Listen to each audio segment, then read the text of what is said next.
भूतिया हवेली का रहस्य। रात का समय था। हवा में अजीब सी ठंडक थी और पेड़ों की टहनियां सरसराहट कर रही थीं।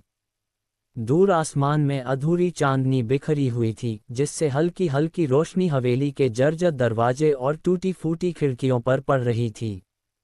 हवेली का काला, डरावना ढांचा अंधेरे में किसी विशाल राक्षस की तरह खड़ा था। ये वही हवेली थी जिसके बारे में गांव के बड़े बुजुर्ग अजीब अजीब कहानियां सुनाते थे। कहते थे कि यहाँ जो भी जाता है वो कभी लौटकर नहीं आता। लेकिन तीन दोस्त आर्यन, सारा और कबीर इन कहानियों पर भरोसा नहीं करते थे। वे बचपन से ही रोमांचक और रहस्यमयी चीजों की तलाश में रहते थे। उन्होंने तय कर लिया था कि वे इस हवेली की सच्चाई जानकर ही रहेंगे।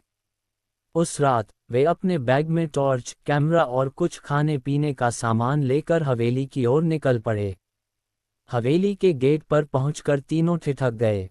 लोहे का जंग लगा गेट हवा में हल्के हल्के हिल रहा था, जैसे किसी अदृश्य शक्ति ने उसे छू दिया हो। कबीर ने हिम्मत दिखाते हुए गेट को धक्का दिया और वह एक चरमराती आवाज के साथ खुल गया। हवेली के अंदर का आंगन सूना पड़ा था। पेड़ों की शाखाएं किसी बुरी आत्मा की तरह हिल रही थीं। झूले की एक कुर्सी हवा में धीरे धीरे हिल रही थी, मानो कोई उस पर बैठा हो। तभी सारा ने कुछ देखा। झूले के पास एक लड़की खड़ी थी। उसके लंबे बिखरे बाल, सफेद झक कपड़े और सुनी सुनाई आंखें। उसने एक पल के लिए तीनों को देखा और फिर अंधेरे में गायब हो गई। तुम लोगों ने भी उसे देखा ना? सारा की आवाज कांप रही थी। आर्यन ने हाँ में सिर हिलाया और धीरे से कहा, हमें सावधान रहना होगा। तीनों दोस्त धीरे धीरे हवेली के दरवाजे की ओर बढ़े। आर्यन ने टॉर्च जलाकर दरवाजे पर रोशनी डाली। दरवाजे पर पुरानी लकड़ी की नक्काशी थी, जो अब धूल और मकड़ी के जालों से ढकी थी। जैसे ही कबीर ने दरवाजे को धक्का दिया, वह एक भयानक चरमराती आवाज के साथ खुल गया। अंदर का माहौल ठंडा और अजीब था। यहाँ इतनी ठंड क्यों है? सारा ने कांपते हुए पूछा। कमरे के अंदर चारों तरफ जाले थे, फर्श पर धूल की मोटी परत जमी थी और दीवारों पर अजीब आकृतियां बनी हुई थीं। ऐसा लगता है कि कोई हमें देख रहा है, कबीर ने धीरे से कहा। तभी अचानक एक पुरानी घड़ी ने 12 बजने की आवाज निकाली। तीनों चौंक गए। हवेली के किसी कोने से किसी के चलने की धीमी आवाज आने लगी। आर्यन ने टॉर्च की रोशनी इधर उधर घुमाई, लेकिन कोई नहीं दिखा। वे धीरे धीरे हवेली के दूसरे कमरे में पहुंचे। वहां एक बड़ी लकड़ी की मेज थी, जिस पर पुराने, धूल भरे कागज बिखरे हुए थे। आर्यन ने उनमें से एक कागज उठाया। उस पर कुछ अजीब सा लिखा था, अगर तुमने ये पढ़ लिया है तो बहुत देर हो चुकी है। अब तुम यहाँ से नहीं जा सकते। इतना पढ़ते ही कमरे की खिड़कियां जोर से बंद हो गईं और एक ठंडी हवा का झोंका आया।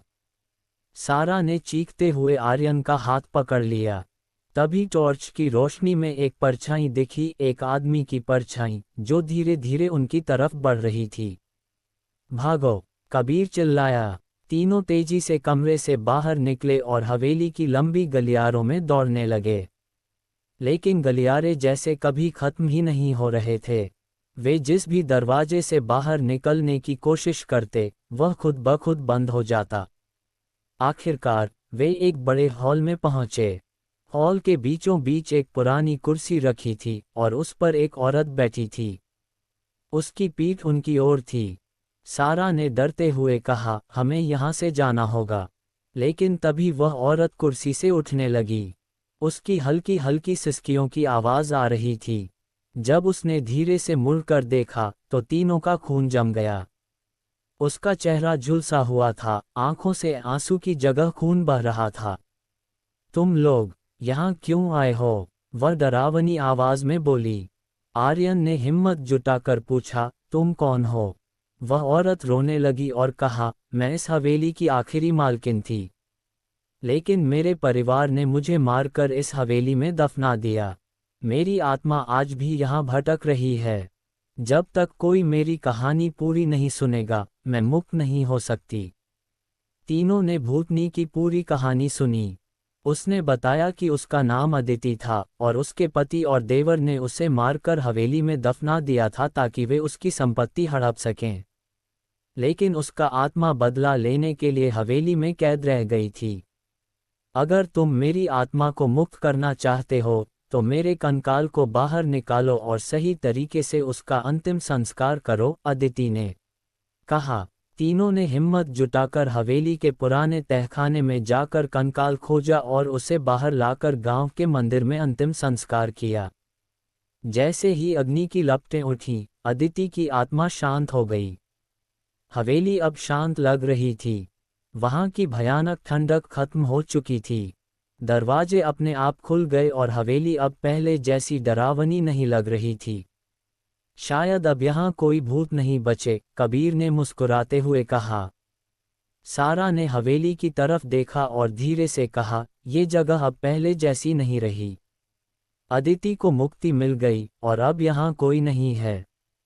तीनों दोस्त उस रात वापस लौट आए, लेकिन वे जानते थे कि उन्होंने जो देखा और महसूस किया वह सिर्फ एक कहानी नहीं थी, ये सच्चाई थी। अगले दिन गांव के लोग हवेली के पास गए और देखा कि वहां कुछ भी नहीं था। न हवेली, न झूला, न दरवाजा, वहां बस एक खाली जमीन थी। क्या सच में वो हवेली थी? आर्यन ने खुद से पूछा। शायद ये सब एक भूतिया भ्रम था, या शायद हवेली अब किसी और को डराने के लिए किसी और जगह जा चुकी थी। अगर आपको ये हॉरर स्टोरीज पसंद हैं, तो वीडियो को लाइक करें और हमारे चैनल किड्स कार्टून को सब्सक्राइब करें ताकि आपको नई नई डरावनी कहानियाँ मिलती रहें।